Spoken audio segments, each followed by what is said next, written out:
ГСП онлайн. Городские новости сейчас. В Центре комикультуры прошел необычный мастер-класс. Его провела Татьяна Тюпенко. Чиновница со стажем приехала из Сыктывкара поделиться своим опытом. Нет, не в управленческом деле, а в искусстве лоскутного шитья. В ее коллекции как мелкие изделия, так и целое покрывало из тканевой мозаики. Сколько шедевров вышло из-под ее руки, лоскутница не знает. За годы занятий их не счесть. Увлеклась я им очень давно, еще в 1995 году, но так как работала, не очень много было времени, а теперь уже выйдя на пенсию, я имею возможность уделять гораздо больше внимания этому замечательному виду народного искусства.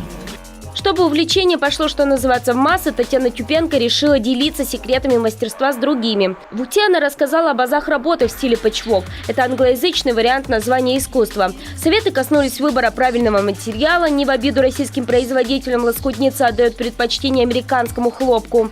И техники для первых работ. Не забыла Татьяна Ивановна и об исторической справке о возникновении лоскутного шитья.